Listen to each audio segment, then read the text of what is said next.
नमस्कार दोस्तों, उत्कर्ष के इस क्लास के अंदर मैं प्रेम प्रकाश शर्मा आप सब लोगों का हार्दिक स्वागत एवं अभिनंदन करता हूं। प्रिय विद्यार्थियों, अपन पढ़ रहे राजस्थान की कला संस्कृति और कला संस्कृति के अंदर अपना जो टॉपिक अभी तक जो है राजस्थान के मेले और त्योहार अपन पूरा कर चुके हैं। विक्रमी संवत के मेले त्योहार कंप्लीट हो चुके हैं और कल अपन ने जो है राजस्थान के लोक देवता शुरू कर दिए थे और लोक देवताओं के अंदर अभी तक अपने जितने लोक देवता पढ़े हैं उनमें अपन ने पढ़ लिया। देखो, गोगा जी चौहान पढ़ लिया है, उसके साथ साथ पाबू जी, रूपनाथ जी और अपने जो है मेहत जी मंगलिया, इनकी चर्चा की जा चुकी है।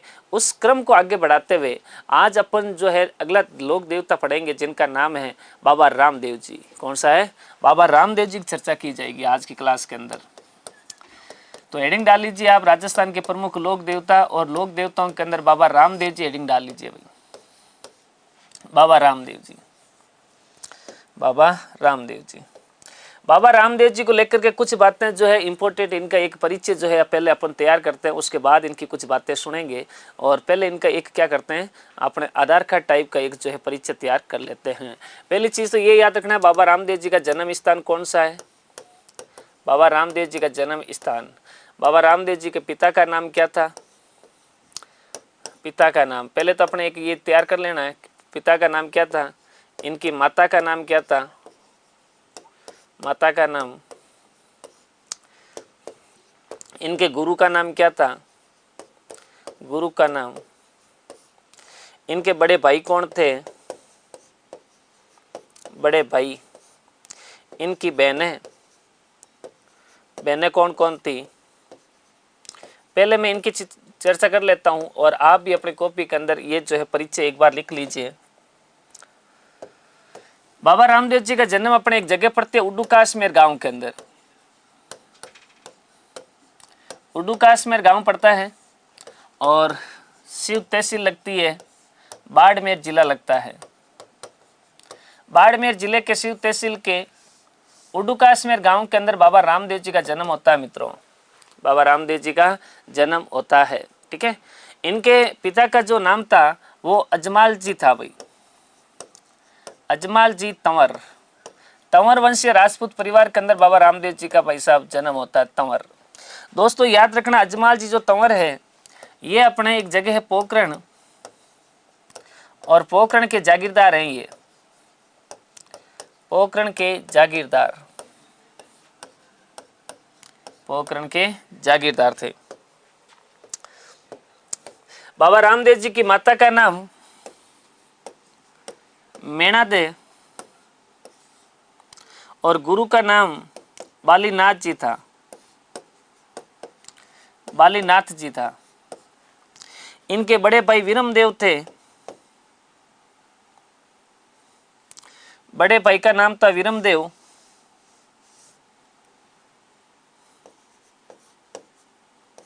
विरमदेव। और ऐसा कहा जाता है कि विरमदेव जो हैं ये भगवान बलराम के अवतारी माने जाते हैं।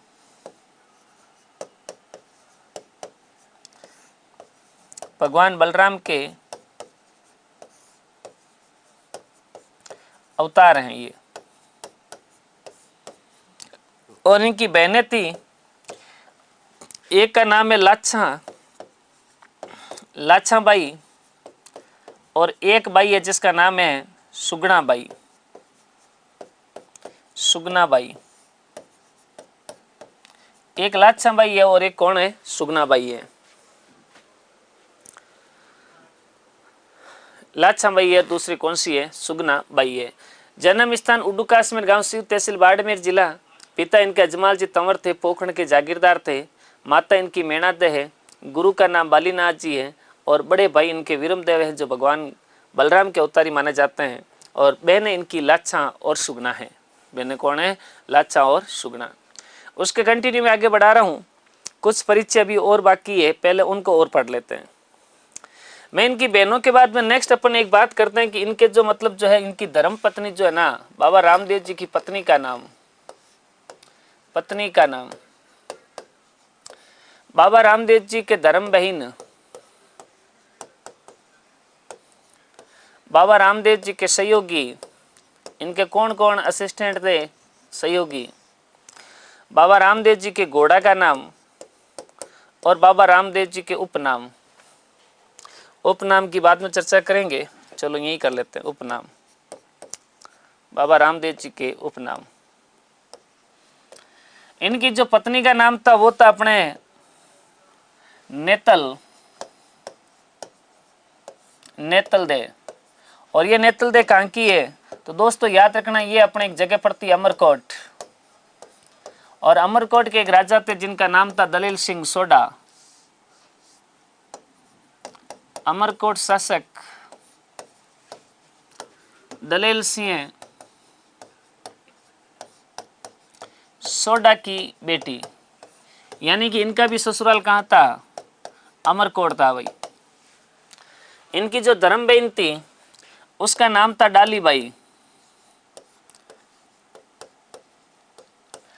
ये रामदेव जी से एक दिन पहले समाधि लेती है। रामदेव जी से एक दिन पहले समाधि लेती है।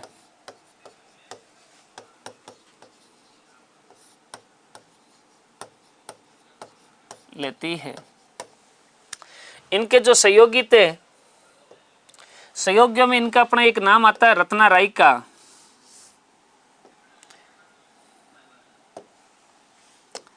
रत्ना राय का, लखी बंजारा,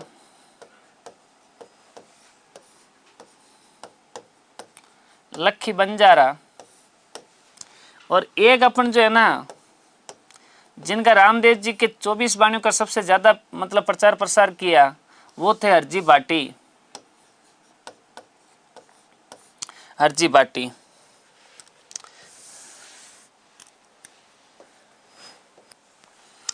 इनके घोड़ा का नाम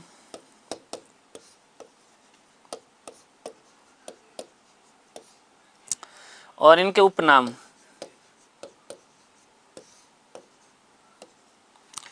इनके जो घोड़ा का नाम था वो था अपने लीलो, या अपन कह सकते हो लीला। उपनाम इनका एक तो कहते हैं कृष्ण के अवतार, कृष्ण का अवतार। एक इनको कहा जाता है द्वारका के देव, द्वारका के देव।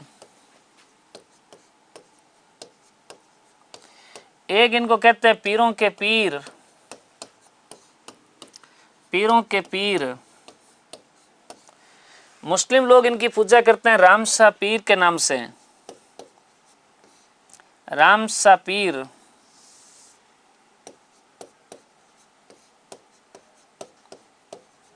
रामशाह पीर। और एक आ जाता है रूणीचेरा धनिया,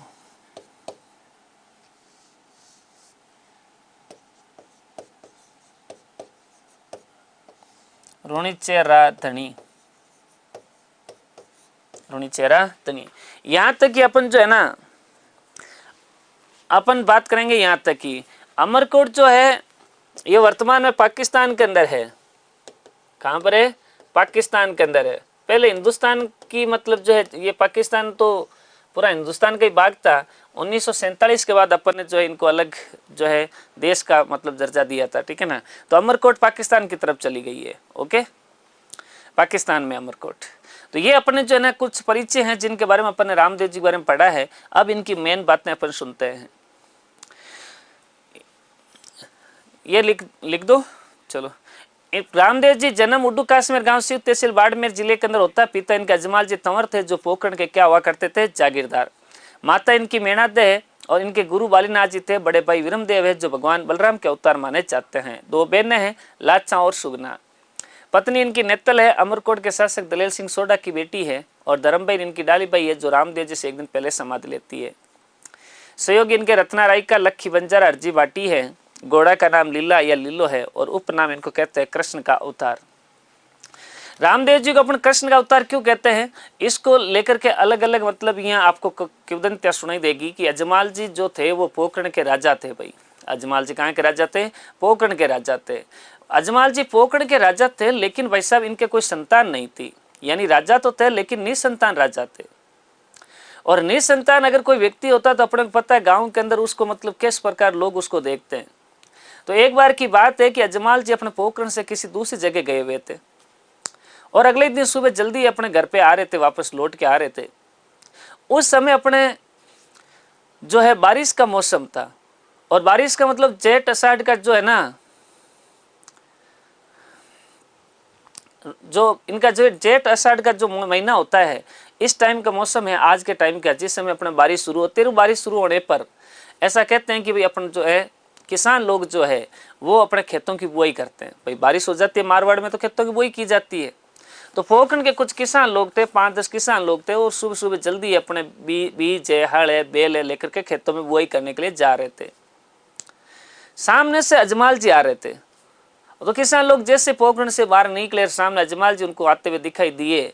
तो 5-7 किसान जो थे ना, उन्होंने आपस के अंदर यूं बात की कि भाई अपन तो चल रहे हैं अपने मतलब जो है खेत की बुआई करने के लिए, और सामने अपने अजमाल जी आ रहे हैं, यानी निसंतान व्यक्ति आ रहा है। और निसंतान व्यक्ति आ रहा है इसका मतलब अपना सगुन जो है वो बड़े खराब हुए हैं, और सगुन खराब हो गए इसका मतलब अब की बार भी बारिश कम होगी, और बारिश कम होगी मतलब काल पड़ेगा, और काल पड़ेगा तो अपन जो ये खेत की बुआई कर रहे हैं उसका कोई फायदा होने वाला नहीं है।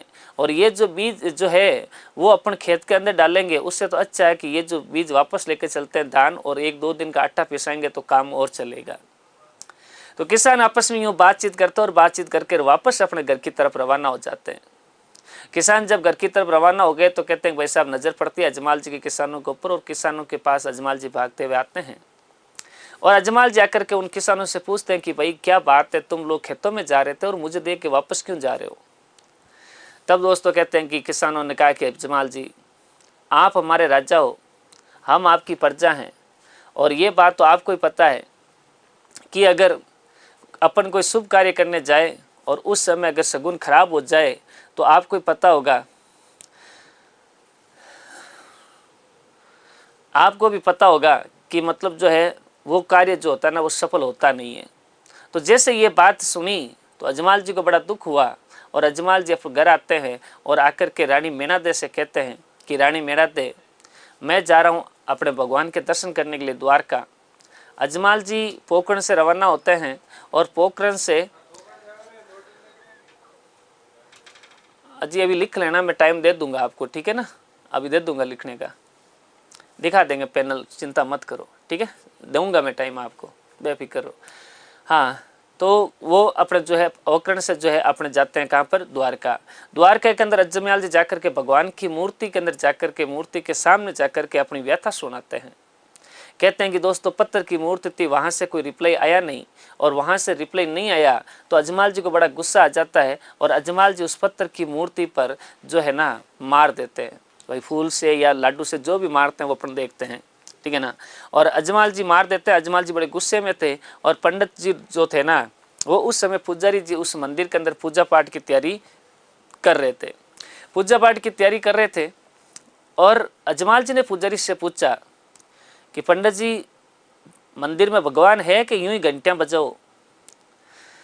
पुजारी ने कहा यार मामला तो गड़बड़ है, अजमाल जी तो मूर्ति के भी मार चुके हैं, तो अगर अपन ने कह दिया यहाँ भगवान नहीं है तो क्या भरोसा अजमाल जी अपने भी मारते। पुजारी जी ने मध्य मार्ग अपनाया, और पुजारी ने कहा कि अजमाल जी, भगवान को तो मैंने नहीं देखा है, लेकिन मेरे पूर्वज कहते थे कि भाई एक बार कोई एक बंदा आया था और वो इस समुद्र के अंदर नीचे गया तो उसको नीचे भगवान मिले थे।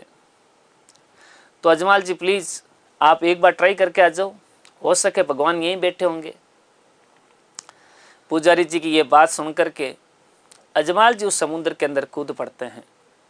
अजमाल जी जैसे समुद्र में कूद पड़े,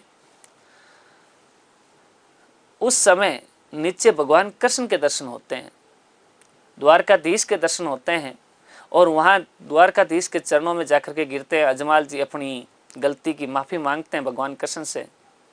भगवान कृष्ण कहते हैं कि अजमाल जी, आपकी इस तपस्या से हम खुश हुए हैं, और आपके घर में आपकी व्यथा मतलब आपका जो दुख है वो मैं समझता हूँ। आपके घर भाद्रपद शुक्ल द्वितीया के दिन आपके घर 2 पुत्र जन्म लेंगे, जिसमें बड़ा बेटा तो आपका विरमदेव होगा, और छोटा बेटा मैं खुद आपके घर रामदेव बन अवतार ले सू। अजमाल जी क्यों भगवान आपका अवतार होगा, मुझे कैसे पता चलेगा। तब भगवान कृष्ण रामदेव जी को कहते हैं, भगवान कृष्ण अजमाल जी को कहते हैं कि अजमाल जी, उस दिन आपको चंद्रमा पश्चिम दिशा में नजर आएगा, घर में कुंकुर पगला मण जासी और पानी रो दूध हो जासी, तो समझ लेना मैंने अवतारे ले लिया। इसीलिए रामदेव जी का जो अवतार है वो भगवान कृष्ण के अवतार ही माने जाते हैं। किसके अवतार माने जाते हैं? कृष्ण के अवतार। और इनके जो बड़े भाई हैं वीरमदेव, वो कृष्ण भगवान के बड़े भाई बलराम जो है उनके अवतार माने जाते हैं। किसके अवतार माने जाते हैं? बलराम के। इसीलिए तो अपने इनको कहते हैं क्या? कृष्ण का अवतार कहते हैं। इनको द्वारका के देव कहा जाता है, क्योंकि भगवान कृष्ण की नगरी कौन सी है? द्वारका नगरी। तो द्वारका के देव कौन है? बाबा रामदेव जी है। तीसरी बात यहाँ पर है कि इनको पीरों के पीर कहते हैं। पीरों को क्या कहते हैं? पीर कहते हैं। पीरों के पीर क्यों कहते हैं? भाई रामदेव जी ने अपने जो है ना टोटल 20 पर्चे दिए थे, जिसमें 13 पर्चे तो उन्होंने जीते जी दिए थे और 7 पर्चे जो है समाधि लेने के बाद दिए थे। यानी टोटल 20 पर्चे दिए थे और 20 पर्चों में पहला पर्चा इन्होंने अपनी माता मैनादे को दिया था।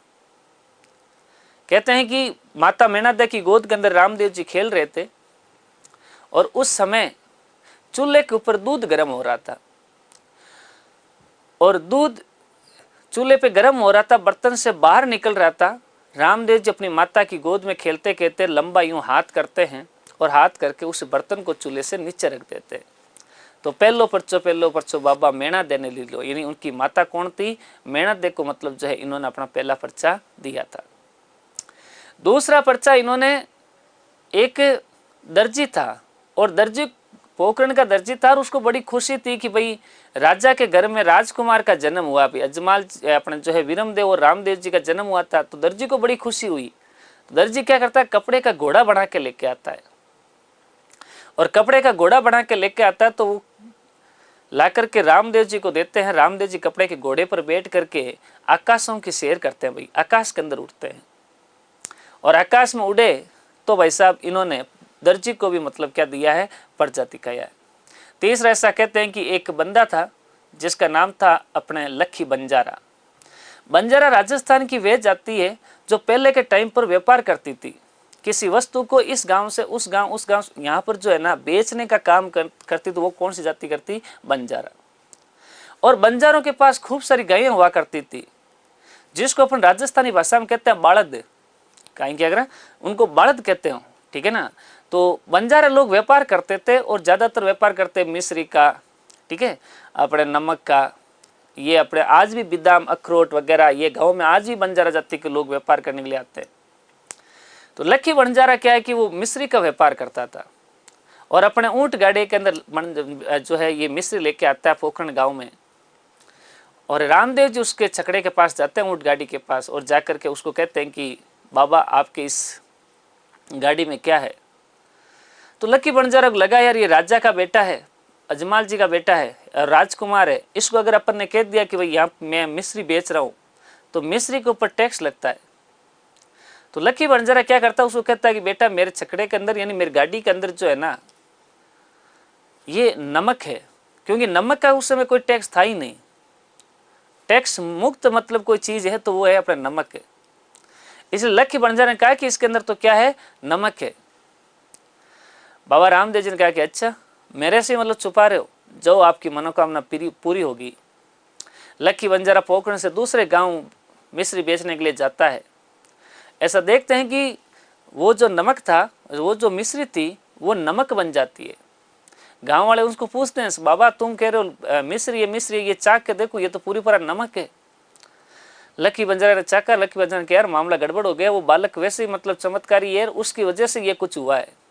लकी बंजारा वापस पोखरण आता है, रामदेव जी के पैर पकड़ता है और कहता है कि बालक मैंने झूठ बोल दिया था, मेरा मिश्री थी, मैंने आपको नमक बता दिया। रामदेव जी ने कहा यार तुम्हारी जैसी इच्छा थी वैसे ही तो हुआ है। कहा कि नहीं प्लीज आप वापस कैसे करके इनको करो।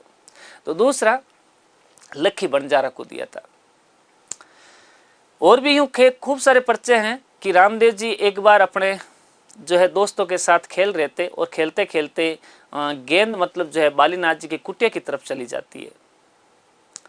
बालीनाथ जी पोखरण से थोड़ी दूरी के ऊपर मतलब उनका जो है आश्रम था, कुटिया थी, वहाँ बोल चली जाती है। बालीनाथ जी के पास एक राक्षस रहता था जिसका नाम था भैरव राक्षस। और भैरव राक्षस बड़ा खतरनाक राक्षस था, उसको मनुष्य की सुगंध आती थी और वो मनुष्य को मतलब जो है ना कच्चा चबा जाता, कच्चा खा लेता था। तो बाकी तो कोई लेने के लिए नहीं जाए, लेकिन रामदेव जी को मतलब जो है उनको कहा कि भाई तुमने गेंद मारी है तो तुम ही लेके आओ। तो रामदेव जी मतलब बोल लाने के लिए बालीनाथ जी की कुटिया में जाते हैं और जाकर के बोल ढूंढते हैं। बालीनाथ जी अपने तपस्या कर रहे थे, तो रामदेव जी बोल ढूंढते, बालीनाथ जी की जैसे आंखें खुलती है, आगे बच्चा देखते हैं और वो बालीनाथ जी कहते हैं बालक तू कहाँ से आया है? तो कहा कि मैं खेल रहे थे ना, हमारी गेंद आपके यहाँ आश्रम में आ गई है। बालीनाथ जी कह रहे बालक मेरे इधर भैरव राक्षस रहता है, तू गेंद को छोड़, तू यहाँ से भाग जा, वो अभी आ जाएगा तो तुझे मतलब खा जाएगा, जिंदा खा जाएगा तुझे। रामदेव जी ने कहा कि नहीं भगवान, मैं मतलब जो है ना पहले अपनी बोल लेके जाऊंगा। इतने में भाई साहब भैरव राक्षस तो दहाड़ता हुआ आ गया। बालीनाथ जी ने कहा अब क्या करूं मैं इस बालक का, भैरव खाएगा इसको। बालीनाथ जी उसको कुटिया में ले जा करके सुला देते हैं, ऊपर गुदड़ी और डाल देते हैं। भैरव राक्षस आता है, भैरव राक्षस को मनुष्य की मतलब जो है ना, हाँ सीटी में पढ़ो किसी में पढ़ो कोई प्रॉब्लम नहीं है, जीके यही है, ठीक है ना, सब हो जाएगा आपका। तो बालीनाथ जी मतलब जो है उसको कुटिया में ले जा करके सुला देते हैं और कुटिया में ले जा कर सुला देते हैं, ऊपर गुदड़ी वगैरह डाल दी जाती है। भैरव राक्षस तो आ गया, भैरव राक्षस को मनुष्य की सुगंध आ रही थी। भैरव राक्षस आया, बालीनाथ जी से पूछता है कि गुरुजी आज कोई बालक अपने कुटिया में आया है, कोई मनुष्य कोई आया, मुझे सुगंध आ रही है उसकी। बालीनाथ जी ने कहा भैरव कोई कुछ नहीं आया है। कहा कि नहीं मुझे सुगंध आ रही है। कहा कि सुगंध मेरी आ रही है, अब मैं बच्चा हूँ, तूने 24 कोस तक तो मतलब किसी को छोड़ा तक नहीं है और तू मुझे कह रहा है कि मतलब मुझे सुगंध आ रही है। ऐसा कहते हैं कि भैरव राक्षस कुटिया के अंदर जाता है और जाकर के उस गुदड़ी को खींचता है। भगवान कृष्ण के अवतारी बाबा रामदेव जिस प्रकार द्रौपदी की साड़ी जो है लंबी होती गई, द्रौपदी का चीरहरण लंबा होता गया, उसी तरह यहाँ पर भी वो गुदड़ी लंबी होती गई। भैरव राक्षस खींच रहा है, लेकिन भाई साहब वो गुदड़ी क्या हो गई, लंबी। अब भैरव राक्षस को पता चला कि भाई मामला गड़बड़ है और ये कोई मतलब जो है आज अपने से मतलब शेर से कोई सवा शेर जरूर मिला है, ये कोई साधारण मनुष्य नहीं है। भैरव राक्षस कुटिया से बाहर आता है, रामदेव जी उस भैरव का पीछा करते हैं। सातलमेर एक जगह पड़ती है पोखरण से कुछ दूरी पर, उस सातलमेर नामक स्थान पर भैरव राक्षस का मतलब रामदेव जी वध करते हैं भाई। तो भैरव राक्षस के वध करके लोगों को उसके आतंक से छुटकारा दिलाने वाले राजस्थान के लोक देवता अपने बाबा रामदेव जी थे भाई। रामदेव जी के बारे में खूब पर्चे हैं, टोटल 20 पर्चे हैं, 5-7 पर्चे मैंने बताए हैं। तो ये जो पर्चे रामदेव जी ने दिए, इन पर्चों की चर्चा होने लग गई जगह जगह कि भाई ऐसा रुड़ीचा साइड के अंदर ऐसा मतलब जो है पोखरण साइड के अंदर एक बालक है और इस प्रकार के पर्चे देते हैं, ऐसा बंदा है। तो मक्का मदीना क्षेत्र के अंदर कुछ 5 पीर लोग थे और पीर लोगों को इनके पर्चों के बारे में सुना, उनकी चमत्कारी घटनाओं के बारे में सुना। तो पीरों ने कहा यार क्या वाकई में मतलब जो है इन काफिरों के देश के अंदर ऐसा कोई मतलब अवतारी मनुष्य हुआ है जो ऐसा पर्चा देता है? हमें उस व्यक्ति की, उस बालक की मतलब परीक्षा लेनी चाहिए, देखते थे कि वाकई वो पर्चा देता है क्या। तो मक्का मदीना साइड से 5 पीर रामदेव जी के पास आते हैं। ऐसा कहते हैं कि वो रामदेव जी के पास आए तो रामदेव जी उनको रोनीचा गांव के बाहर मिलते हैं, क्योंकि वो आए उससे पहले रामदेव जी ने रोनीचा कस्बा की स्थापना कर दी थी, इसलिए तो अपने इनको रोनीचेरा क्या कहते हैं, धनी कहते हैं। रोनीचा गांव के बाहर मिलते हैं और रामदेव जी उनको अपने घर लेके जाते हैं और लज्जा कहते हैं कि पीर लोग आप हमारे मेहमान बन के आए हो तो आप प्लीज़ हमारे यहाँ भोजन करके जाओ।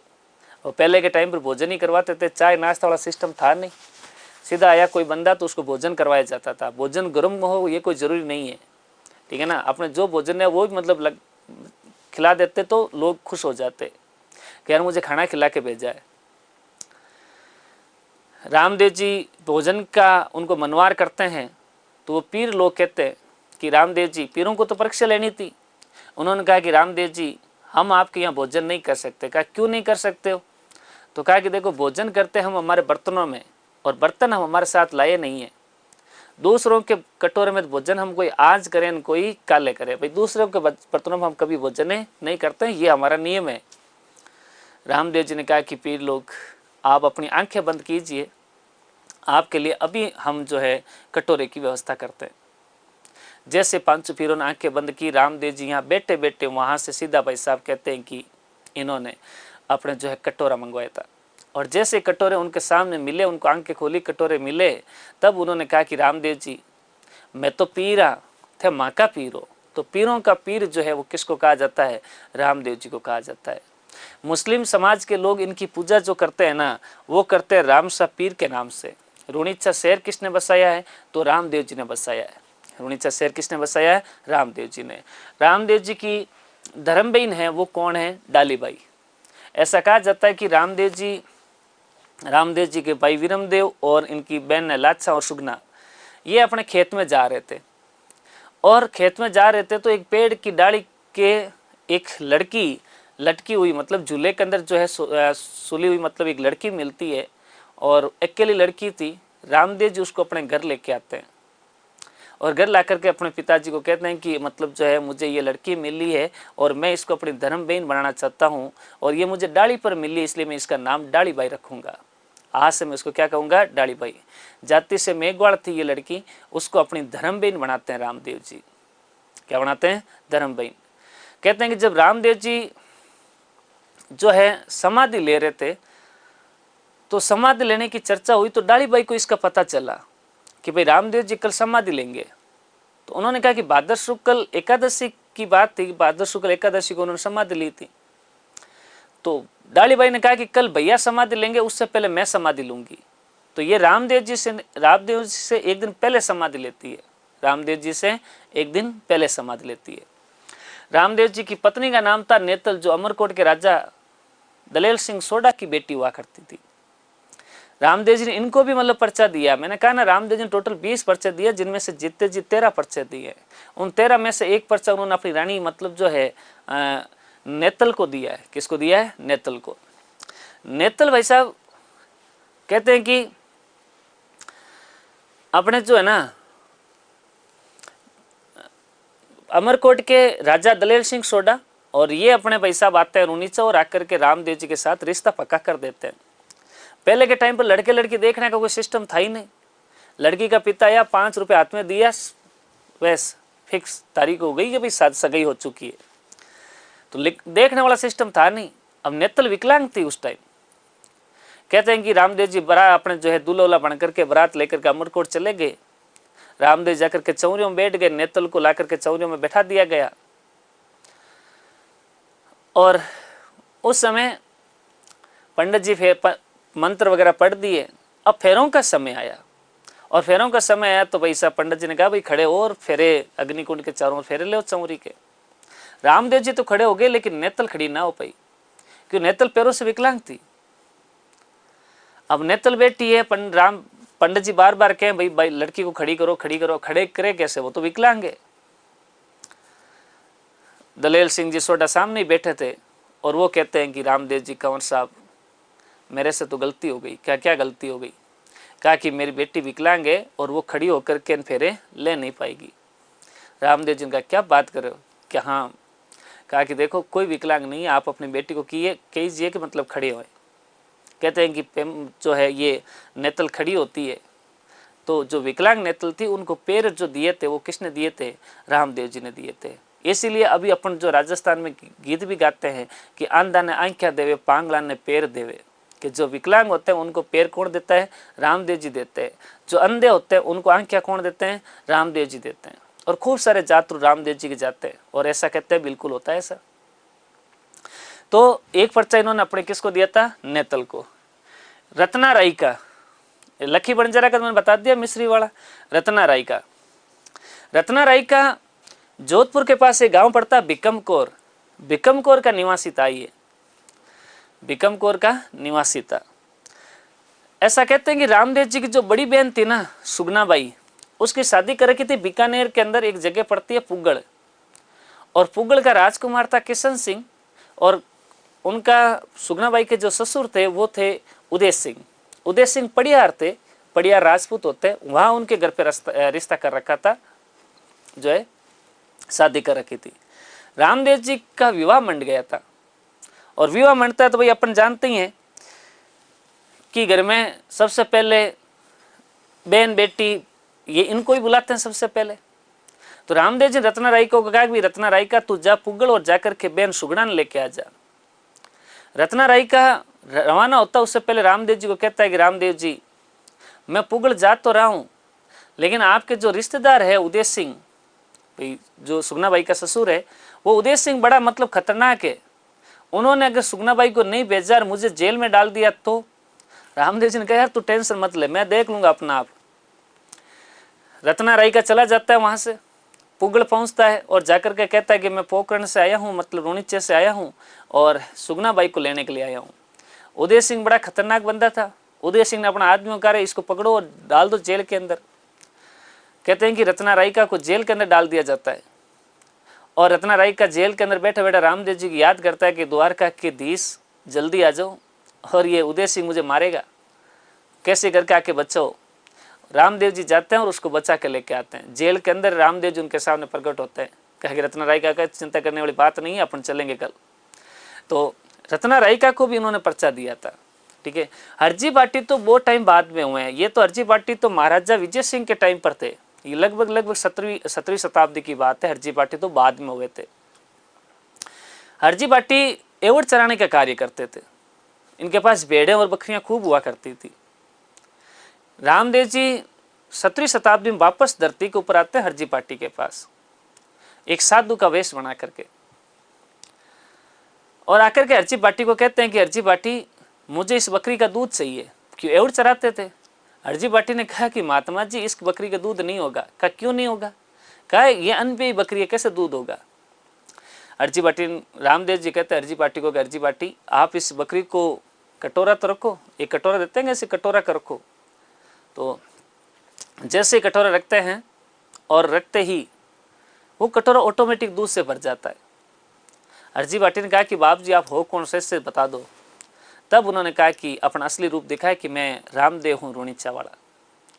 उसी दिन से कहते हैं कि हरजी बाटी ने ये एवड़ चराने का काम मतलब जो है त्याग दिया और रामदेव जी के भजन कीर्तन करते थे। इनका एक वाद्य यंत्र है जिसको बोलते हैं तंदूरा, तंदूरा बजाते थे। रामदेव जी के जो 24 नियम है उनका बखान लोगों के सामने करते थे, भजन कीर्तन करते, रात्रि जागरण करते। एक दिन रात्रि जागरण करते करते ये एक दिन अपना यहाँ आते जोधपुर के अंदर मसूरिया पहाड़ी, बालीनाथ जी के जहाँ मंदिर है वहाँ पे लोगों को रामदेव जी के बारे में बता रहे थे, चमत्कारों के बारे में कि ऐसा हुआ, मेरे को भी ऐसे मतलब दिया था। मारवाड़ के राजा उस समय विजय सिंह जी हुआ करते थे। कहते हैं कि हरजी बाटी के पास एक कपड़े का घोड़ा था, वो घोड़ा साथ ही लेकर चलते थे। तो विजय सिंह को पता चला कि भाई ऐसा कोई बंदा यार वो मसूरिया पहाड़ी के ऊपर मतलब जो है यहाँ पर रह करके लोगों को ऐसे उपदेश दे रहा है, और कहता है कि रामदेव जी ऐसे हैं, वो पर्चा दिया, वो पर्चा दिया, ऐसी ऐसी बातें कर रहा है। विजय सिंह जी आते हैं अपने हरजी बाटी के पास, और विजय सिंह आकर के कहते हैं कि हरजी बाटी आप हमारे मेहरानगढ़ चलो। हरजी बाटी को मेहरानगढ़ लेके जाते हैं। हरजी बाटी के पास वो कपड़े का घोड़ा था ही। विजय सिंह ने कहा यार हरजी बाटी आप कह रहे हो इतना चमत्कार है, ऐसा ऐसा है, तो मुझे तो ना आज एक चमत्कार दिखा दो। कि क्या, ये मूंगों की दाल है, आप इस कपड़े के घोड़े को मतलब खिला दो। अगर ये कपड़े का घोड़ा खा लेगा तो मैं मान लूँगा कि मतलब जो है आप मतलब जो है चमत्कारी हैं, और नहीं तो ये फालतू बातें मत करो, जनता को भ्रमित मत करो। अब ऐसा हरजी बाटी का गई गले, मारवाड़ का राजा है विजय सिंह। हरजी बाटी अब कपड़े के घोड़े को कैसे खिलाएं। तो विजय सिंह ने कहा भाई हरजी बाटी को जेल में डाल दो। बहुत दिन हो गए इनको बाहर रहते हुए। विजय सिंह जी को जेल में डाल दिया जाता है। अब विजय सिंह जी जेल में बैठे बैठे रामदेव जी को याद करते हैं कि बाबा आ जाओ, वरना कल तो मेरे लफड़ा ज़्यादा हो जाएगा, आज तो जेल में डाला है। रात को हरजी बाटी के सामने आते हैं रामदेव जी और कहते हैं कि चिंता करने वाली बात नहीं है, मैं यही हूँ और लोगों के सामने कल पर्चा लिखाएंगे। अगले दिन सुबह कहते हैं कि अपने वो जो कपड़े का घोड़ा होता है वो वाकई में सबके सामने, रामदेव जी का चमत्कार था ये, वो सबके सामने मतलब जो है दाल खाता है।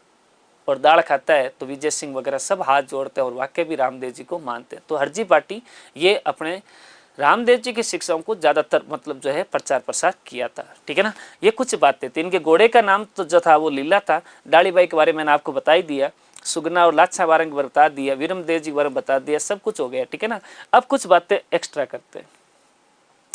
रामदेव जी के टाइम पर ऐसा कहा जाता है कि उस समय अपने जो है ना समाज के अंदर ऊंच नीच जात पात का मतलब जो है ना सबसे ज्यादा बोलबाला था। इसलिए रामदेव जी ने जनता को, लोगों को समझाया कि देखो भाई साहब को ऐसा कुछ भी नहीं होता, ना कोई ऊंच होता ना कोई जो है नीच होता, भगवान के दरबार में सब बराबर है।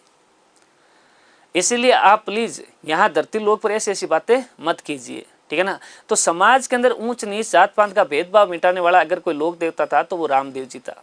वो कौन था? रामदेव जी। रामदेव जी खुद मेघवाल भगतों के घर जाते हैं और जाकर के मेघवाल लोगों के घर खाना खा के आते थे और कहा कि देखो मैं खाना खा रहा हूँ, मुझे कुछ नहीं हुआ, आप क्यों चिंता कर रहे हो। तो याद रखना भाई, ये अपने जो है रामदेव जी समाज सुधारक लोक देवता है। कौन से लोक देवता है? समाज सुधारक लोक देवता, समाज सुधारक लोक देवता। लोक देवता कौन है? रामदेव जी। और समाज सुधारक लोक देवता है, इसलिए इन्होंने क्या किया है, इन्होंने समाज में ऊंच नीच जात पात तथा छुआछूत का भेदभाव मिटाया। छुआछूत का भेदभाव मिटाया।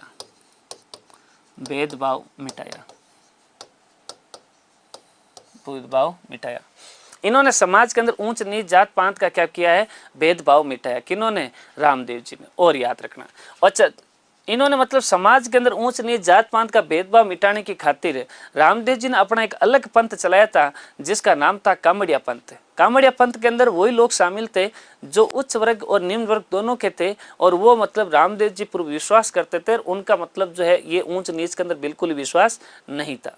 तो उसके अंदर वही कामड़िया पंथ में वही लोग क्या हुए हैं? शामिल हुए हैं। तो लिख देना, इन्होंने मतलब रामदेव जी ने इन्होंने कामड़िया पंथ चलाया।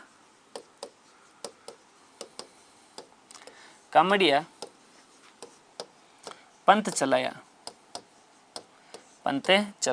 कामड़िया पंथ जिसमें ऊंच नीच और जात पात, ऊंच और नीच जाति के लोग शामिल थे जो इस भेदभाव को दूर करना चाहते थे। याद रखना। और कामड़िया पंथ की महिलाएं आज भी कहते हैं कि कामड़िया पंथ की जो महिलाएं होती है वो रामदेव जी की आराधना में एक गीत गाती है जिसका नाम एक नृत्य करती है जिसका नाम है 13 ताली नृत्य। तो कामड़िया पंथ की महिलाएं 13 ताली नृत्य करती है। अपन पढ़ेंगे 13 ताली नृत्य, उसके अंदर आपको दिखाऊंगा। 13 ताली नृत्य करती है। 13 ताली नृत्य करती है।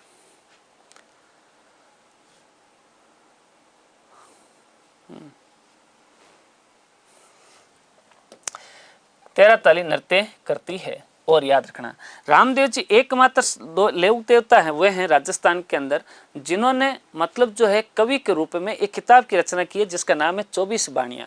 एकमात्र लोक देवता है जो अपने जो है कवि थे और उन्होंने किताब कौन सी लिखी है? 24 बाणियां। याद रखना भाई, एकमात्र लोक देवता, एकमात्र लोक देवता जो कवि थे,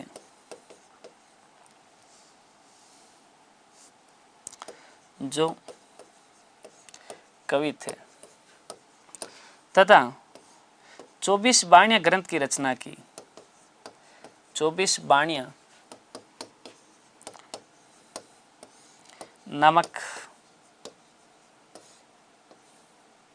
नामक ग्रंथ की रचना की।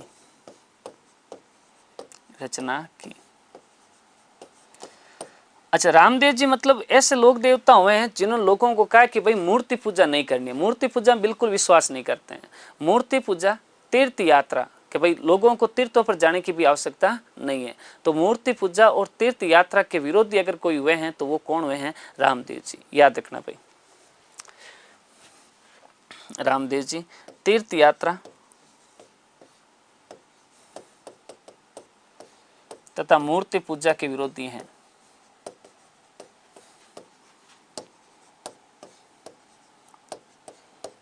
मूर्ति पूजा के विरोधी हैं, विरोधी थे।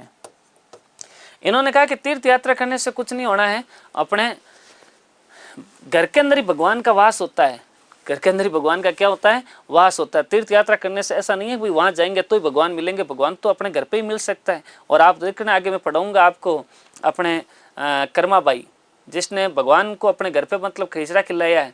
मैं पढ़ाऊंगा आपको संत धन्ना, जिन्होंने भाई साहब घर के अंदर भगवान को मतलब भोजन करवाया है, ठीक है ना। तो भगवान हर जगह होता है, तीर्थ यात्रा जाने से कोई फायदा नहीं होता है, ठीक है ना। ये मूर्ति पूजा के विरोधी हैं। उन्होंने कहा कि भाई मूर्ति पूजा नहीं करनी चाहिए, भगवान के प्रतीक रूप में किसी की पूजा कर लो, ठीक है ना।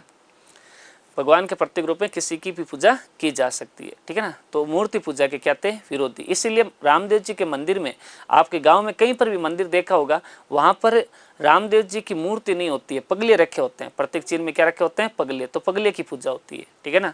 तो रामदेव जी तीर्थ यात्रा और मूर्ति पूजा के क्या थे? विरोधी थे। एक दो फटाक से आगे और चलते हैं, कुछ बातें रामदेव जी के बारे में और लिखते हैं।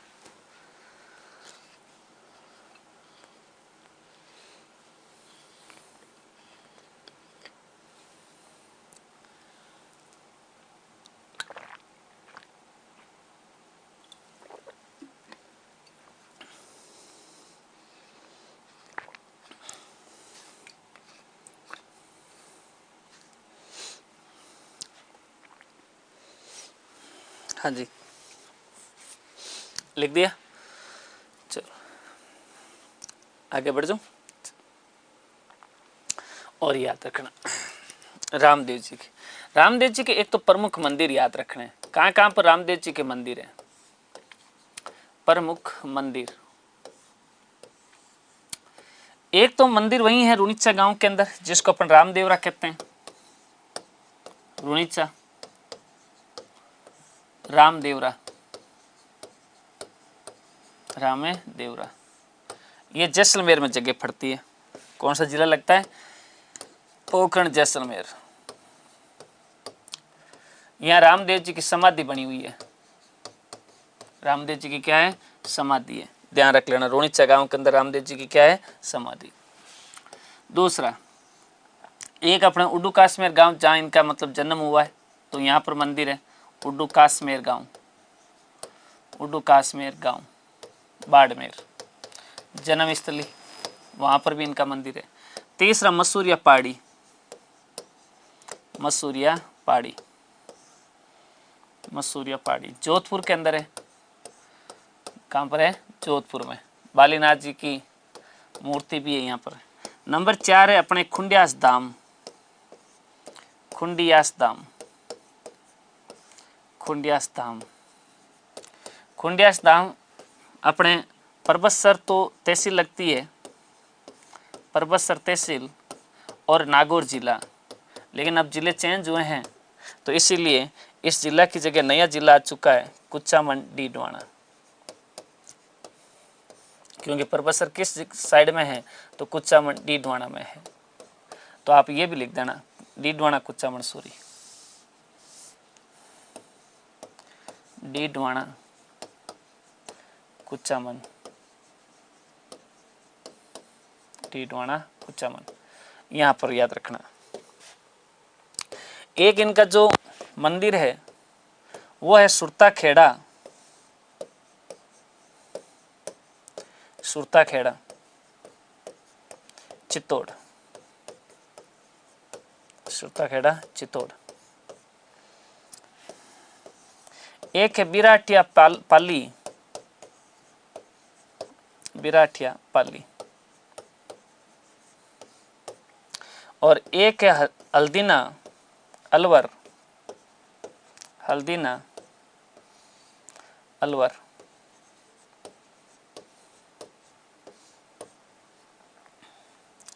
एक रामदेव जी का छोटा रामदेवरा है, छोटा रामदेवरा, ये गुजरात में है, गुजरात। छोटा रामदेवरा कहाँ है? गुजरात में। ये कुछ बातें और लिखो, फिर रामदेव जी की अपन शब्दावली पढ़ेंगे, सब पढ़ेंगे। रामदेव जी की शब्दावली पढ़ेंगे, उसके अंदर लिखेंगे। नहीं लिखा तो ये लो लिखो फटाक से, एक बार देखो फटाक से, नहीं लिखा तो आप तो आई लेट थे तो कैसे लिखोगे, बाद में लिखना आप तो, ठीक है। ये लिखो फटाक से 5-7 मंदिर। कुछ चीज़ें रह जाती है तो अपने पास ऑप्शन है कि अपन उसके बाद भी अपनी जो पीडीएफ आती है उस पीडीएफ को देख करके लिख लिया करो, क्योंकि मैं पूरी पीडीएफ लिखूंगा, आप चिंता मत करो, कुछ नहीं बोलूँगा, यहाँ जो भी चीज़ होगी वो लिखी जाएगी, ठीक है। तो पीडीएफ देख करके भी लिख सकते हो, इसमें अपने कोई घबराने की आवश्यकता नहीं है, ठीक है। चलो जी लिख दो फटाक से।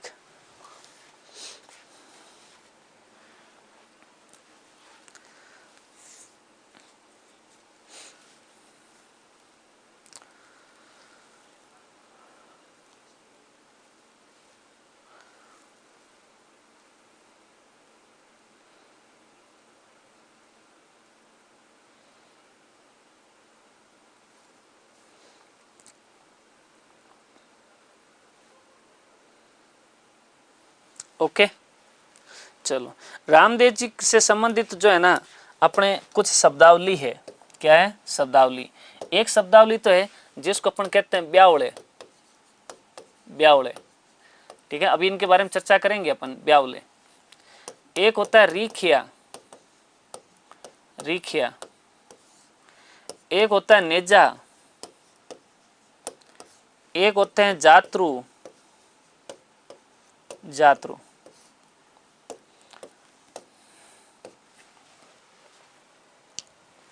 जातरू। एक होता है पर्चा, पर्चा। एक होते हैं थान। चलो इन शब्दावली के बारे में पहले चर्चा करते हैं। सबसे पहले पूछा गया ब्यावड़े। क्या होते हैं ब्यावड़े? ब्यावड़े का मतलब होता है कि रामदेव जी जो है, रामदेव जी के जो गीत हैं उन गीतों को क्या कहते हैं? ब्यावड़े कहते हैं। रामदेव जी के जो भगत गीत गाते हैं उसको क्या कहते हैं? ब्यावड़े। तो याद रखना ब्यावड़े। रामदेव जी के रामदेव जी के भक्तों द्वारा गाए जाने वाले गीत, गाए जाने वाले गीत उसको क्या कहते हैं? ब्यावड़े। एक होते हैं रीखिया, ये रामदेव जी के मेघवाल भगत होते हैं, रामदेव जी के मेघवाल भगत, मेघवाल जाति के लोग या मेघवाल भगत कह दो, एक ही बात है। रीखिया, ठीक है, उनको क्या कहते हैं? हाँ, रामदेव जी ने जीवित समाधि ली है, ठीक है। नेजा, रामदेव जी का झंडा, रामदेव जी का झंडा।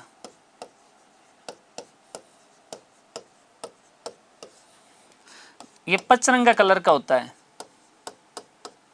कैसा होता है? पचरंगा। 5 कलर का होता है, पंचरंगा होता है, ठीक है। जातरू, रामदेव जी के पैदल यात्री, रामदेव जी के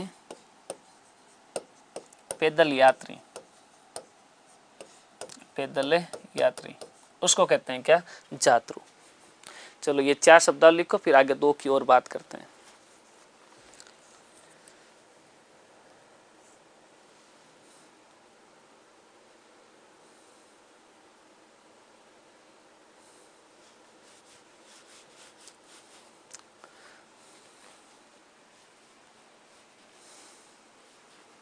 जातरू, रामदेव जी के पैदल यात्री। कह रहे हैं गुरु जी आप राम राम नहीं बोलते हो। राम राम बोलने के लिए क्लास शुरू होते ही आ जाया करो, बीच में अपन रामदेव अपने जो है राम राम नहीं करेंगे, ठीक है। हाँ लिखो भाई।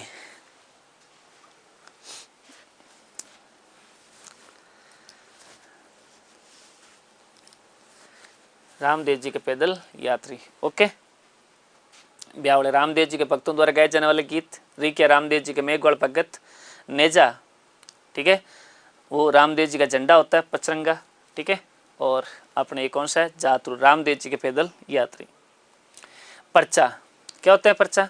रामदेव जी के जितने भी चमत्कार हुए हैं उन चमत्कारी घटनाओं को क्या कहते हैं? पर्चा कहा जाता है। याद रखना भाई, रामदेव जी के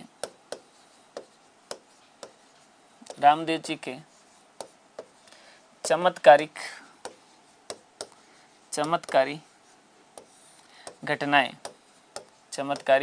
घटनाएं उसको क्या कहते हो? पर्चा कहते हैं। कहते हैं कि रामदेव जी ने टोटल 20 पर्चे दिए थे। कितने पर्चे दिए थे? 20 पर्चे दिए। और 20 पर्चे दिए जिसमें 13 जीवित यानी जब धरती पर थे तब, और प्लस 7 समाधि लेने के बाद। याद रखना, प्रथम पर्चा माता मैणादेवी को, प्रथम पर्चा किसको दिया है? माता मैणादेवी को। लिखा था मैंने आपको, तो माता मैणादेवी को। और याद रखना, समाधि लेने के बाद प्रथम पर्चा, समाधि लेने के बाद प्रथम पर्चा वो दिया है अपने हड़बू जी को। किसको दिया है? राजस्थान के लोक देवता हड़बू जी को।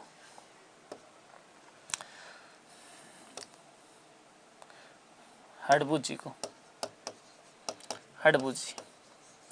समाधि लेने के बाद पहला पर्चा तो हड़बू जी को दिया जाता है, और उन्होंने जीते जी पहला पर्चा किसको दिया है? माता मैणादेवी को। मैंने कहा था भाई, हाथ से मतलब जो है दूध कटोरे को नीचे रख दिया था, ठीक है। और समाधि लेने के बाद पर्चा दिया किसको? हड़बू जी को। हड़बू जी जब रामदेव जी ने समाधि ली ना, तो इसका पता हड़बू जी को था नहीं। और हड़बू जी अपने इधर बेंगटी गांव साइड में थे। तो हड़बू जी को कहीं उड़ती उड़ती खबर आती है कि भाई रामदेव जी समाधि ले ली।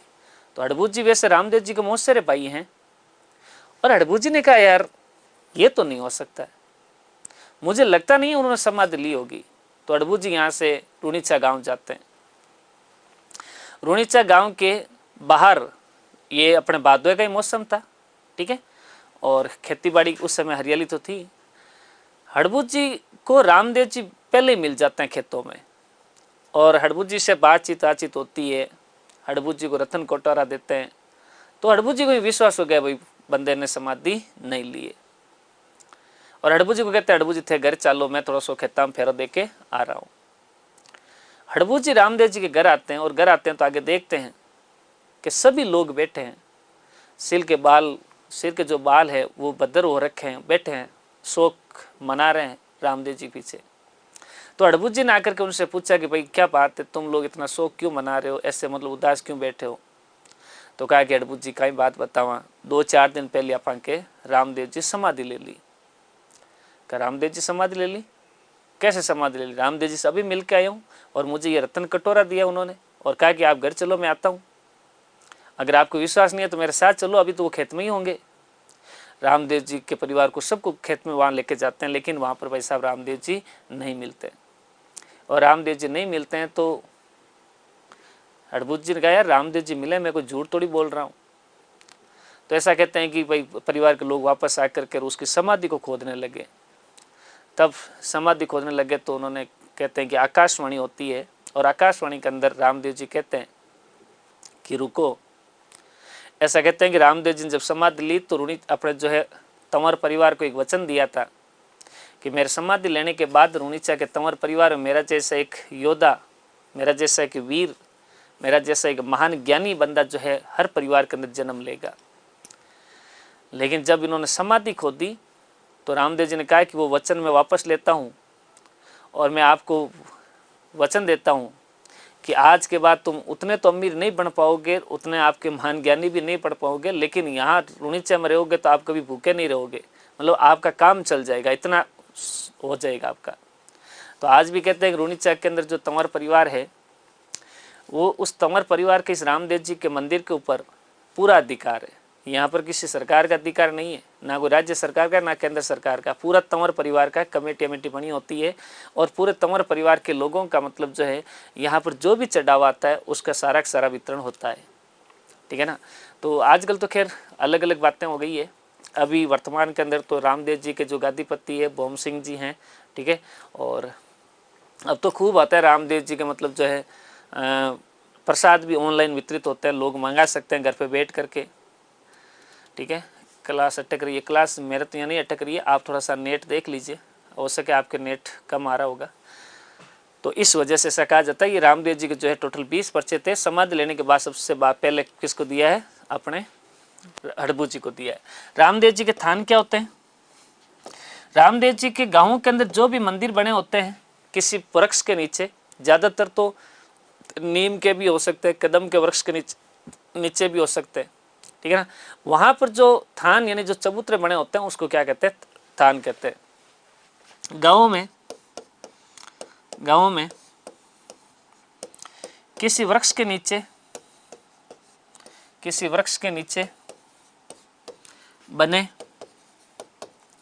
बने चबूतरे उसको क्या कहते हैं? उसको अपन थान कहते हैं भाई। क्या कहते हैं? थान। रामदेव जी के थान होते हैं जहां पर पगले की पूजा होती है। किसकी पूजा होती है? पगले की पूजा होती है। पगले की पूजा होती है। गांव के अंदर जो भी रामदेव जी का आप कहीं देखा होगा तो वहां पर देखना रामदेव जी क्या मंडे होंगे? पगले बने होंगे, उसकी पूजा होती है।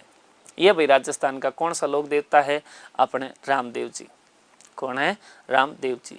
चलो फटाक से लिख लो इनके पर्चे वगैरह। और यहाँ पर रामदेव जी क्या होते हैं? कंप्लीट होते हैं। एक रामदेव जी का मेला और लिख दो, हालांकि मैंने तैयार में लिखाया है, फिर भी अपने एक और लिख लो वापस। रामदेव जी का मेला, रामदेव जी का मेला भाद्रपद शुक्ल द्वितीया से एकादशी। भाद्रपद शुक्ल द्वितीया से एकादशी तक मतलब जो है रामदेव जी का क्या लगता है? मेला लगता है। ठीक है, तो लिख लो भाई फटाक से। ए भाई रामदेव जी के बारे में अपनी क्या सारी चर्चाएं हैं।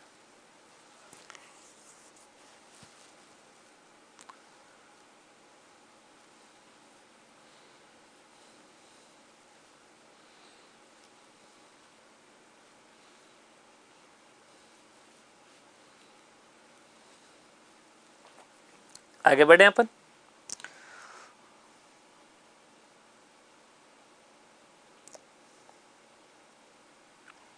चलो जी, नेक्स्ट पंचपीरों का एक लोक देवता और अपना जो है रहता है, उनका नाम है हड़बू जी।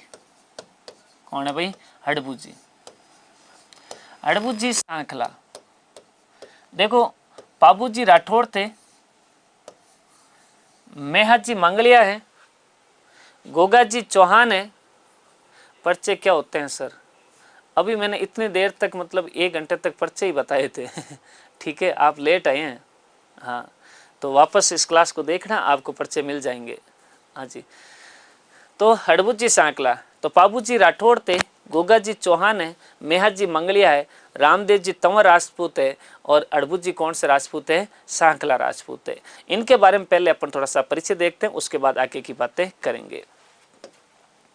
चलो जी, पहला तो है इनका जन्म स्थान। एक इनके पिता का नाम, एक इनकी माता का नाम, एक इनके गुरु का नाम,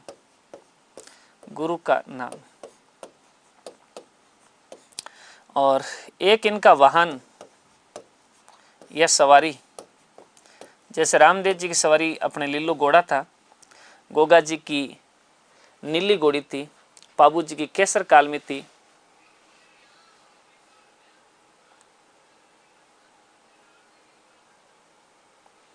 ठीक है, कौन सी थी?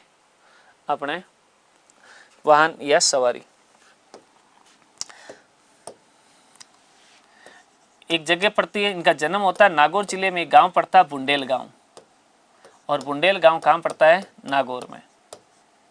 कहाँ पड़ता है? नागौर में। ये सवाल फर्स्ट ग्रेड में आया हुआ है कि हड़बू जी का जन्म स्थान कहाँ पर है, तो जन्म स्थान कहाँ पर है? बुंडेल गांव नागौर के अंदर है, ध्यान रखना इस चीज का। ठीक है, इनके पिता का नाम था महराज सांकला,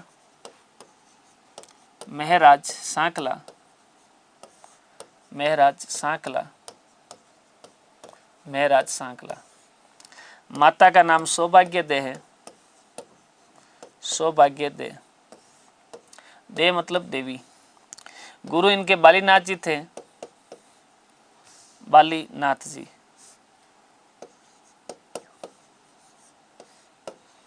बालीनाथ जी। वाहन इनका सियार है। गांव में क्या करे, साड़ियो। ठीक है। सांप्रदायिक सद्भावना के लोक देवता किसे कहते हैं? ये सारे सांप्रदायिक सद्भावना के ही हैं पांचों पीर। भाई सांप्रदायिक सद्भावना का मतलब क्या होता है? जिनको अपने धर्म के अलावा दूसरे धर्म के लोग भी इनकी पूजा करते हैं। ठीक है ना।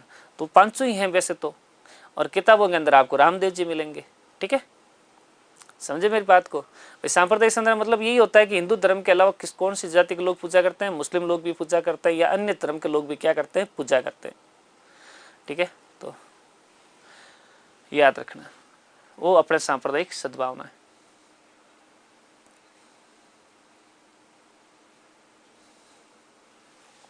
वाहन या सवार क्या कहलाती है? सियार। और याद रखना, रामदेव जी के मौसेरे भाई थे भाई। रामदेव जी इनको अपना मासी बेटा भाई मानते हैं। हड़बूत जी रामदेव जी के मौसेरे भाई थे, मौसेरे भाई थे, मौसेरे भाई थे। जन्म स्थान बुंडेल नागौर, पिता महराज जी सांकला है और माता इनकी सौभाग्य दे, गुरु इनके बालीनाथ जी है, वाहन इनकी सवारी सियार है, और ये रामदेव जी के क्या थे? अपने जो है मौसेरे भाई थे। ये बुंडेल गांव में रहते हैं, और बुंडेल गांव के बाद जब रामदेव जी से इनका संपर्क हुआ तो इन्होंने बुंडेल गांव का त्याग कर दिया और अपने फड़ोदी के पास एक जगह पड़ती है जिसका नाम है हरमजाल गांव। कौन सा गांव है? हरमजाल गांव। उस हरमजाल गांव के अंदर आकर के निवास करते हैं, और हरमजाल गांव के अंदर आकर के यहाँ पर निवास करते हैं। यहाँ पर रामदेव जी के कहने पर इन्होंने मतलब जो है तपस्या शुरू की थी, और यहाँ पर गुरु बालकनाथ जी के कहने पर उन्होंने मतलब जो है समाज के अंदर ऊंच नीच जात पात का वगैरह ये भेदभाव मिटाया था। इनके समकालीन मारवाड़ का राजा राव जोधा था भाई। ठीक है ना, हड़बू जी के समकालीन, राव जोधा के समकालीन थे ये, राव जोधा के समकालीन थे। किसके समकालीन थे? राव जोधा के समकालीन थे, राव जोधा के समकालीन थे। जब आप राजस्थान की हिस्ट्री पढ़ोगे तो हिस्ट्री के अंदर आपको बताया जाएगा कि मेवाड़ के अंदर राणा कुंभा होता है, और कुंभा क्या करता है? रणमल की हत्या कर देता है। रणमल की बारमली से क्या करवा देता है? हत्या। तो रणमल मारवाड़ का राजा था, रणमल का बेटा था अपने कौन? राव जोधा। तो कुंभा की मेवाड़ के अंदर हत्या हो जाती है, राव जोधा मेवाड़ से भाग जाता है, और इस मारवाड़ के ऊपर कुंभा का अधिकार हो जाता है, यानी कुंभा से मारवाड़ की सत्ता चली जाती है। सॉरी, जोधा से जो है मारवाड़ की सत्ता चली जाती है। और जोधा भाई साहब इधर उधर भटकता था, इधर उधर घूम रहा था बिना राज्य के। तो भाई साहब कहते हैं कि राव जोधा किसके संपर्क में आता है? हड़बू जी के संपर्क में आते हैं। और राव जोधा हड़बू जी के संपर्क में आते हैं तो हड़बू जी के पास जाकर के कहते हैं कि हड़बू जी ऐसी ऐसी बात है, और मेरा राज्य पूरा पूरा कुंभा के अधिकार में आ गया है, अब मैं राज्य कैसे प्राप्त करूं, कैसे मुझे मेरा राज्य मिल सकता है? तो ऐसा कहते हैं कि हड़बू जी जो है ये ज्ञानी तो थे ही, योग तपस्वी थे, और इन्होंने राव जोधा को एक मूंगों की दाल दी थी। मूंगों की दाल होती है, गीली दाल मूंगों की, और कहा कि राव जोधा इस दाल को तुम जो है खा लो, और खा करके अपने एक काम करो, तुम अपना घोड़ा लेकर के जितना हो सकता है उतना चक्कर काट लो, कल सुबह आपका मारवाड़ राज्य वहां तक मिल जाएगा। तो राव जोधा पूरी रात घोड़े पर घूमता है मारवाड़ के अंदर। अगले दिन सुबह राव जोधा, जिनकी बुआ हंसाबाई हुआ करती थी, हंसाबाई कुंभा और जोधा को बुलाती है और बुला के कहते हैं कि बेटा लड़ो मत, अपने आपस में क्या कर लो? संधि। तो 1453 के अंदर एक आवड़ बाउड़ की संधि होती है, और उस आवड़ बाउड़ की संधि के तहत राव जोधा को अपना पूरा मारवाड़ का राज्य मिल जाता है। राव जोधा को मारवाड़ का राज्य मिलता है, यानी राव जोधा को मारवाड़ की सत्ता प्राप्ति के लिए हड़बू जी इनको एक कटार भेंट करते हैं और मंडोर पर अधिकार करने का आशीर्वाद देते हैं। कौन आशीर्वाद देता है? हड़बू जी। याद रखना भाई, इन्होंने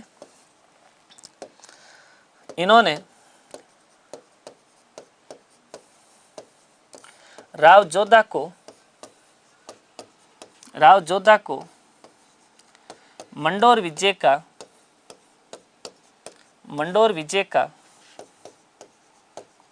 आशीर्वाद दिया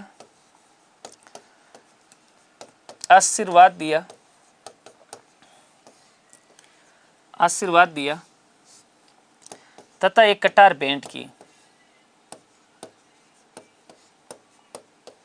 कटार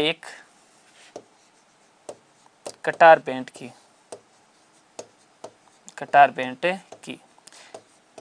चलो एक बार यहां तक लिखो, फिर अपन पेज पलटते हैं और उनके बारे में कुछ और बातें करते हैं।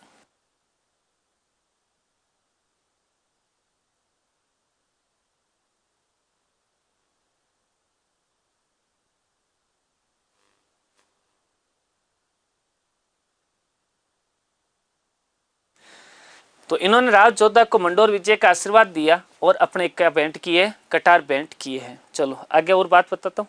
चलो राज जोधा को जैसे उनका मंडोर मिल गया, राज जोधा ने कहा यार हड़बूत जी की वजह से अपने को यह सत्ता मिली है, ठीक है ना। तो राज जोधा हड़बूत जी को बुलाता और बुला करके अपने फड़ौदी के अंदर एक जगह पड़ती है बेंगटी गांव, उस बेंगटी गांव की जागीर जो है राव जोधा को प्रदान करता है और कहता है कि बेंगटी गांव की जो जागीर है वो राव जोधा अपने हड़बूत जी को प्रदान करता है और कहता है हड़बूत जी अपने इस गांव में रहो, इसका जो भी राजस्व आता है वो उससे मतलब जो है तुम अपने जो है ये जो भी कार्य करना चाहते हो उसके अंदर खर्च करो। तो हड़बूत जी बेंगटी गांव के अंदर आ जाते हैं और बेंगटी गांव के अंदर आकर के बेंगटी गांव में आकर के इन्होंने मतलब जो है ना वहां पर अफैज जो गायें होती थी, विकलांग गायें, उन गायों के लिए इनके पास एक बैलगाड़ी थी, उस बैलगाड़ी से मतलब ये हरा चारा लेके आते थे और ला करके उन गायों को खिलाते थे, यानी गौ सेवा ज्यादा करते थे, ठीक है ना।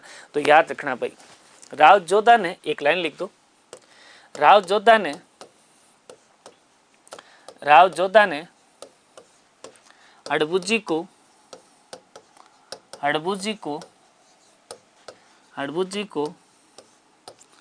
बेंगटी गांव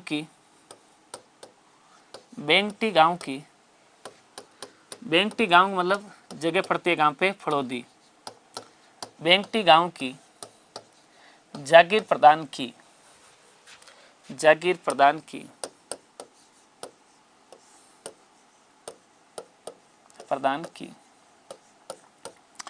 बेंगटी गांव में, ये नीचे की लाइन में लिखना, बेंगटी गांव में हड़बूत जी का मंदिर बना हुआ है, जहां पर बैलगाड़ी की पूजा होती है, क्योंकि इसी गाड़ी से तो लेके आते थे, तो वहां पर बैलगाड़ी की पूजा होती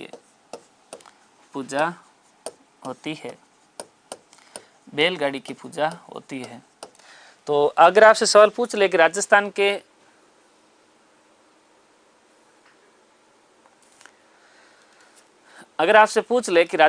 मतलब जो है ना कौन से लोक देवता है जिनके मंदिर में बैलगाड़ी की पूजा होती है, तो अपने याद रखना भाई हड़बूत जी। कौन है? हड़बूत जी, ठीक है, याद रखना हड़बूत जी। और याद रखना इन्हें सगुन शास्त्र का ज्ञाता भी कहते हैं। हड़बूत जी का एक उपनाम याद रखना, सगुन शास्त्र का ज्ञाता, सगुन शास्त्र का ज्ञाता कहते हैं, सगुन शास्त्र के ज्ञाता कहा जाता है। और याद रखना इनका सवारी तो अपने लिखा ही दिया मैंने आपके सीआर, ठीक है, हड़बूत जी, रामदेव जी के मोसेरे भाई। और याद रखना इनका मेला याद रख लेना हड़बूत जी का। ऐसा कहते हैं इनका मेला लगता है भाद्रपद कृष्ण षष्ठी को, भाद्रपद कृष्ण षष्ठी, जिस दिन हल छठ होती है उसी दिन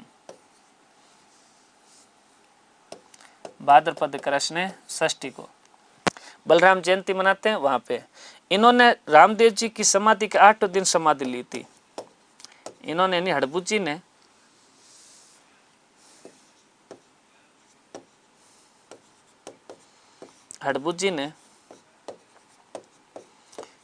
रामदेव जी के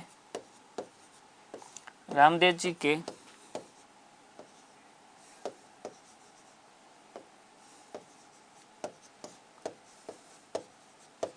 समाधि लेने के 8 दिन बाद 8 दिन बाद स्वयं ने समाधि ली। स्वयं ने समाधि ली। ये रामदेव जी की समाधि लेने के 8 दिन बाद खुद क्या ले लेते हैं? समाधि ले लेते हैं। ध्यान रखना इस चीज का, क्या ले लेते हैं? समाधि। ओके, चलो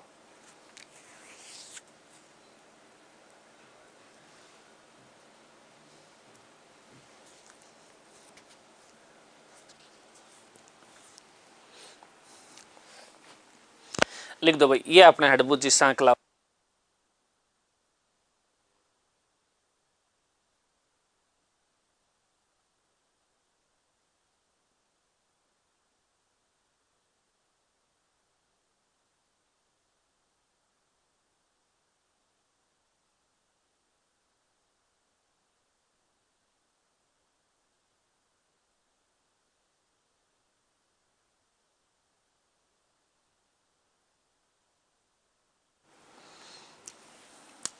लिख दो भाई, फिर अपने एक लोक देवता और पढ़ लेते हैं आज।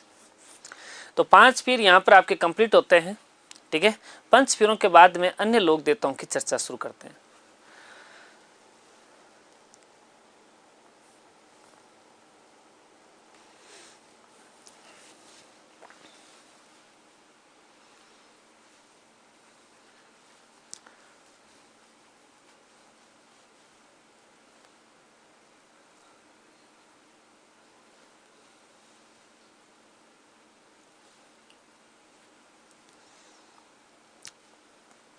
आगे बढ़े भाई।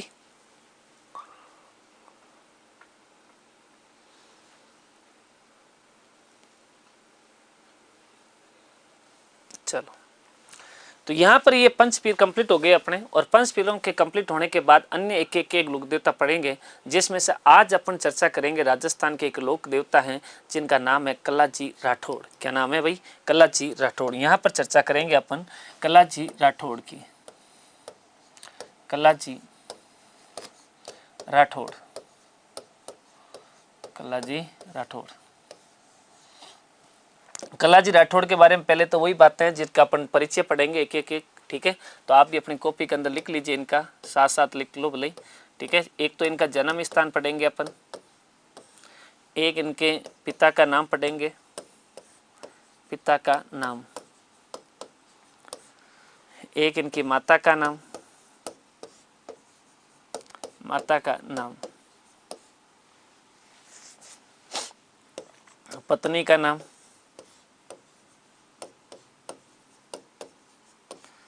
गुरु का नाम, गुरु का नाम। कुछ इनके उपाधियां भी है। उपाधियां अलग होती है, उपनाम अलग होता है।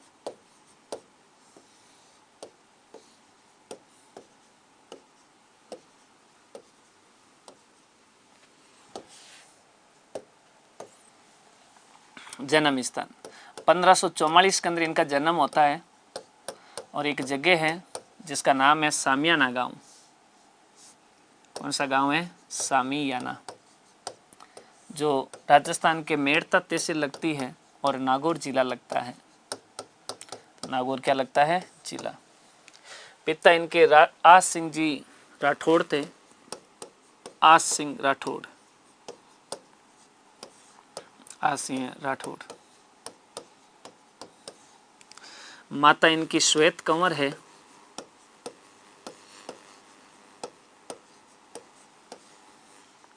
पत्नी इनकी कृष्णा कंवर है,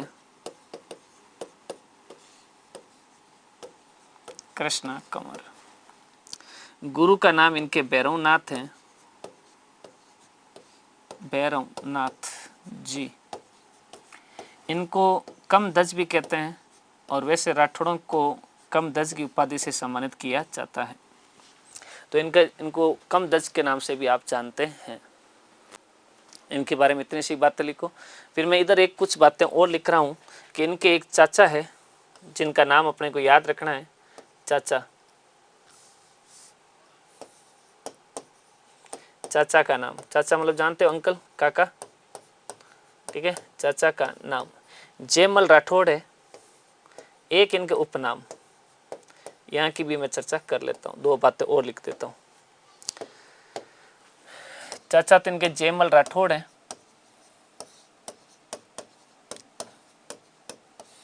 और उपनाम इनके हैं कौन?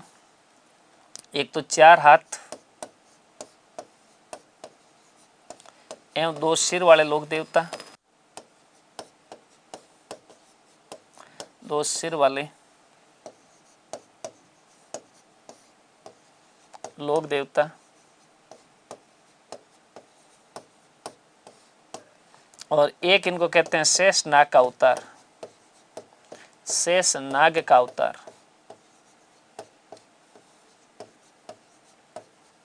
शेष नाग का अवतार।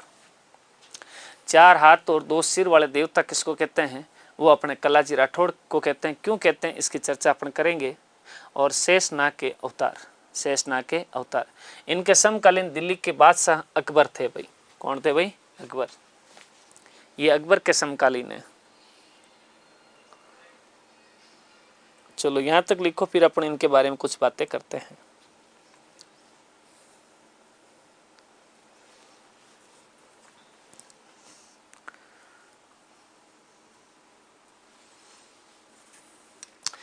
कलाजी राठौड़ जन्म स्थान 1544 सामियाना मेड़ता नागौर के अंदर है। पिता आज सिंह जी राठौड़ है इनके, माता श्वेत कंवर है, पत्नी कृष्णा कंवर है, गुरु इनके भैरवनाथ जी हैं और उपाधि इनकी कमदच, ठीक है।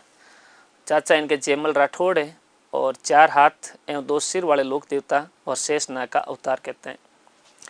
ये दिल्ली बादशाह अकबर के समकालीन थे। ये है दिल्ली बादशाह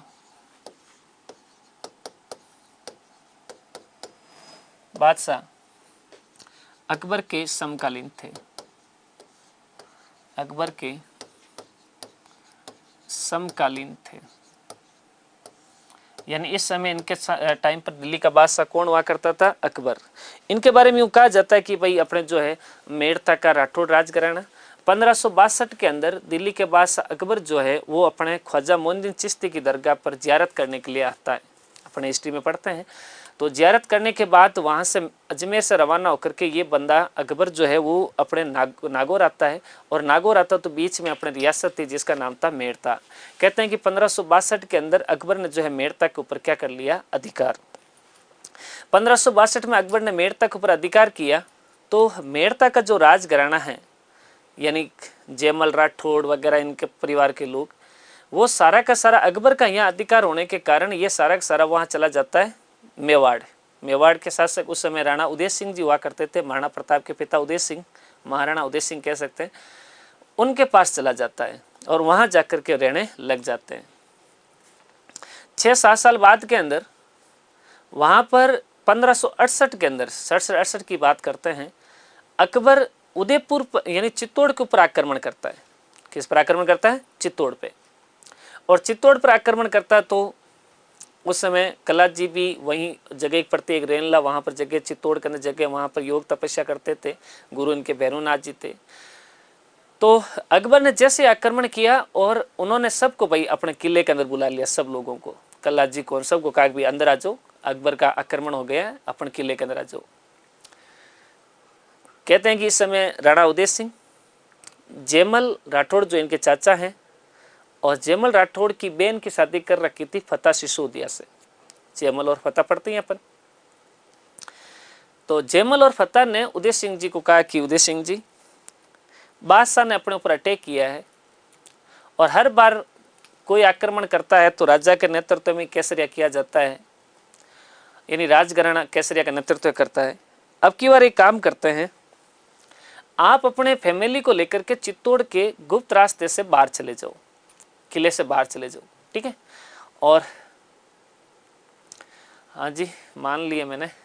हाँ, तो उन्होंने कहा कि आप अपने जो है परिवार को लेकर के बाहर चले जाओ, हम देखते हैं दिल्ली के बादशाह अकबर कितने दिनों तक मतलब जो है यहाँ पर घेरा डाले बैठा रहता है।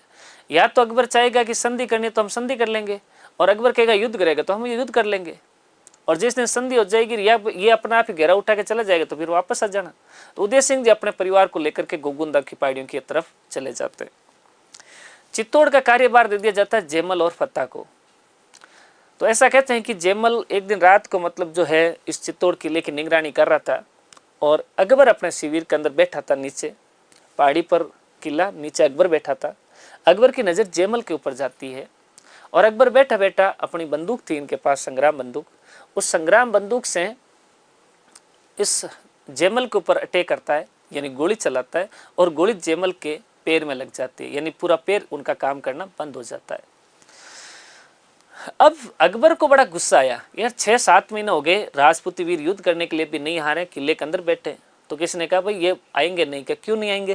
कहा कि ये इसलिए नहीं आएंगे, जब तक तो किले के अंदर खाने पीने की चीज़ें हैं तब तक तो ये बाहर आएंगे नहीं, क्योंकि केसरिया और जोर करने का तभी नौबत आती थी जब मतलब जो ना, यानी कि साका करने का नौबत तभी आती थी जब किले के अंदर या तो खाने के लिए मतलब अन्न मतलब खत्म हो जाए, या पीने के लिए पानी नहीं हो, या तो भूखे प्यास से मरते तो वो मतलब बाहर गेट खोल के आते थे लड़ने के लिए, नहीं तो नहीं आते। उनको कौन सा रिचार्ज करवाना था बाहर आकर के, बड़ा आराम से बैठे अंदर। और चित्तौड़गढ़ का किला इतना बड़ा किला है कि लोग खेती करते थे, पानी की कोई समस्या थी नहीं। तब ऐसा अकबर ने कहा कि अच्छा ये बात है कि ये जब तक मतलब इनके किले के अंदर मतलब खाने पीने की समस्या नहीं आएगी तब तक ये बाहर नहीं आएंगे, कि नहीं आएंगे। अकबर ने क्या किया, सारे के सारे चित्तौड़ के जितने भी मतलब रास्ते थे ना, उन सब रास्तों पर मुगल सैनिक बैठा दिए, और कहा कि किले के अंदर कुछ भी अंदर नहीं जाना चाहिए। देखते हैं कितने दिन मतलब जो है ये अंदर बैठे रहते हैं, अपना आप भूखे प्यास से मरेंगे तब जाकर के ये गेट खोल देंगे। तो किले के अंदर धीरे धीरे भाई साहब खाने पीने की समस्या आने लग गई, क्योंकि बाहर से कुछ आ ही नहीं रहा है। तो सभी राजपूती वीरों ने बैठ करके जयमल और फत्ता जो मुख्य सेनापति थे, उन्होंने निर्णय लिया कि भाई राजपूती वीर तो केसरिया करेंगे और रानियां क्या करेगी, जोर। तो अपने फूल कंवर फत्ता की रानी थी, उसके नेतृत्व में जोर किया जाता है। रानी अग्नि का वर्ण करेगी, अग्नि मतलब जोर करेगी। और ये जयमल और फत्ता के नेतृत्व में राजपूती वीरों ने केसरिया करने का निर्णय लिया। लेकिन जयमल के मतलब जो है ना, पैर के अंदर मतलब जो है गोली लगी हुई थी, इस वजह से पैर काम कर नहीं रहा था, और जयमल को बड़ी चिंता हो गई। कहा यार सभी लोग मतलब जो है युद्ध लड़ेंगे और मैं मतलब पैर से मतलब बैठा रहूँगा।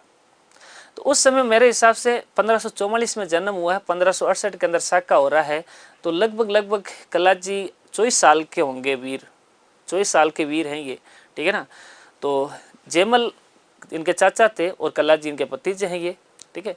तो जयमल ने कलाजी को कहा, कलाजी कुछ ऐसा जुगाड़ कर ताकि मैं भी मतलब 1-2 मुगलों को तो सल्टा ही दूँ, नहीं लोग कहेंगे यार वो बंदा अकेला किले के अंदर ही बैठा रहा, बाहर आई नहीं लड़ने के लिए। भाई वीर पुरुष का तो होता ही है टेंशन, जब तक युद्ध नहीं लड़े तब तक मतलब कोई मजा ही नहीं है उनको जिंदगी में। तो कलाजी ने कहा कि चाचा जी आप चिंता मत कीजिए, आप मेरे कंधों के ऊपर बैठ जाइए, मैं आपको कंधों पर बैठा करके युद्ध भूमि में लेकर चलूंगा, अपन दोनों भाई साहब दुश्मनों के छक्के छुड़ाएंगे।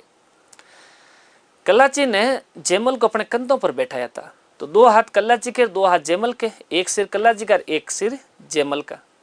मतलब बंदा वैसे हाइट का 10 फुट का तो होगा, 7, 8, 9, 10 फुट का तो ही कलाजी होंगे। अब 5-6 फीट के और बंदे अपन बैठा लिए, किसको, जयमल जी को बैठा लिए। अब भाई साहब इतनी लंबी हाइट, और भी भाई साहब मुगल सेना के बीच जाके कूद पड़े।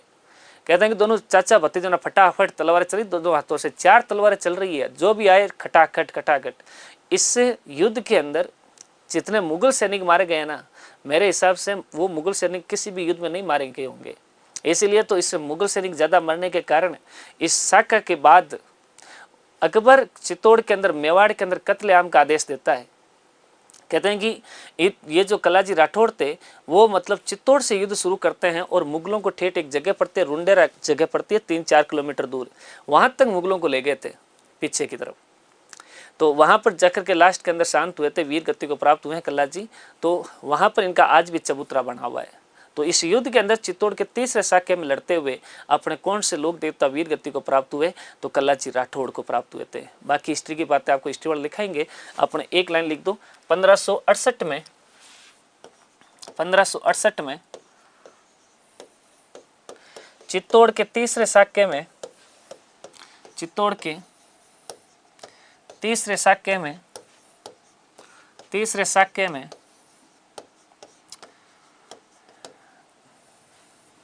मुगल सेना से लड़ते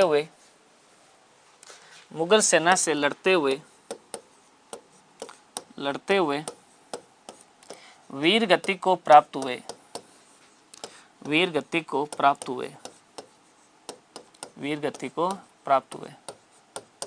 याद रखना भाई, कल्लाजी राठौड़, इनका मुख्य मंदिर, दो मंदिर याद रख लेना। एक तो इनकी याद रख लेना अपने रेनला गांव, रेनला चित्तौड़, रेनला कहाँ है? चित्तौड़। ये इनकी सिद्ध पीठ है। कैसे पीठ है? सिद्ध पीठ। सिद्ध पीठ मतलब जहां पर इन्होंने क्या की है? योग तपस्या की है। ठीक है। एक है रुंडेरा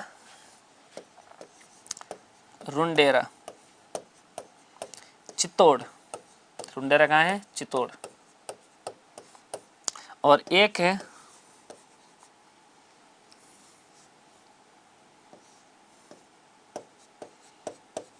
सामलिया डूंगरपुर।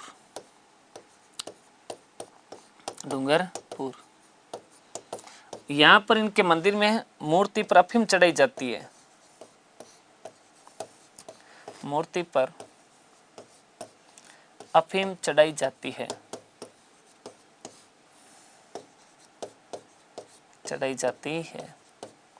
चलो, ये भाई अपने कौन सा हुआ है?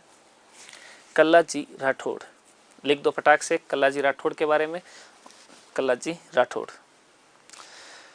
तो कल्लाजी राठौड़ की चर्चा हो चुकी है। और अब अपन एक जो भी लोक देवता बच्चे हैं वो कल कंप्लीट करेंगे। ठीक है।